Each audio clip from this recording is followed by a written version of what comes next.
શું બનાવો mummy? Candy બનાવો. કેન્ડી કે આઈસ્ક્રીમ? તમારું ખાવું? આઈસ્ક્રીમ ખાવ. પેલું જોમાયેલું નહીં ખાવું. એ વાટકામ જોમાયેલું ખાવું. વાટકામ જમાવો. જો આઈસ્ક્રીમ પાવડર. Ice cream powder. દૂધ ઉકળ્યું એટલે રેડી દો. અને બધું નાખેલું જ છે અમે તો. પેલું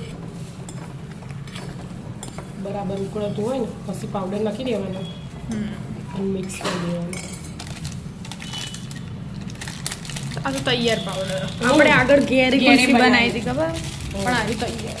હા વળી આ છુતાવળ હતી ને આજ રવિવાર તે કીધું વધના બધા હાથે ખાવા થાય, વધના ખાઈએ કે રાત્રે ખાઈએ એટલે 5 મિનિટ આવી તે ભેગું ઉકાળવાનું. હવે ખોટ ને એવું કશું નહીં નાખવાનું, બધું એમાં આવે છે.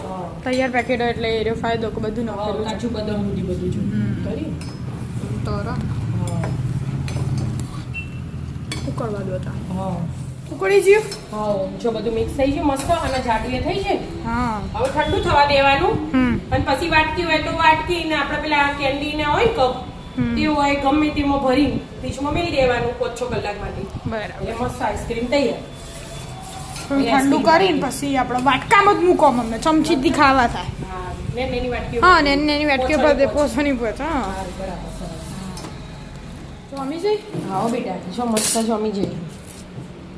6 વાટકી ભરાઈ હતી આપણે. પોછોની પોચ લઈ લઈએ. પોચની પોચ લઈ રાત્રે ખાવાની હતી પણ એનું મેચમાં ભૂલી ગયા. હા એટલી ખુશી હતી કાલે જીતી ઇન્ડિયા કૂદીને એટલે જ રાખી હતી કે ઇન્ડિયા જીતી જાય ને એની ખુશીમાં એની ખાઈશું ખુશીમાં આપણે ખાઈશું એટલે એડવાન્સમાં બનાવી દીધી હતી. હા હવારથી બનાવી મૂકી દીધી લાકડા જેવી તે બધા હાલ જોમી હજી જઈએ. ફ્રીઝરમાંથી કાઢું કહું તો કાલ ખાવાની ગયા વધારે જોમી જઈએ આજ. બધા જમી છે. જોવા મસ્ત જોમી પણ એ થોડી હાલ હમણાં ઓગળવા માંડશે. ચાખો. ચમચી જા જાય જ ના ચમચી આપણે બહાર ખાવા જઈએ તો ચમચી જાય પણ થોડીક વાર પસી જાય. જાય તો ખરી હો. તાળ. એ તો હમણાં હાલ જ ઓગળવા ગરમ માંડશે. થાય એટલે થઈ જાય. ચાકીને કોચિયું બન્યું. હારે બને. હજી એક વારમાં કસી ખબર ના પડે એટલું ઠંડુ હોય ને જનજનાટી આવન જય કે વરસ જય ગયા મહારાજ. જતી તો રે જો ઠંડુ લાગ્યું. વાટકી ઠંડી હોય ને પપ્પાને જો ઓગળવા માંડી હવે. પપ્પા આખી ચમચી ભરાવા મસ્ત માંડી. પૂછી આમ તો મસ્ત બની ગયો. બસ આયડતા ખાઈ લો તા. ઓગળી જાય. ઓગળી જ જાય એક દે.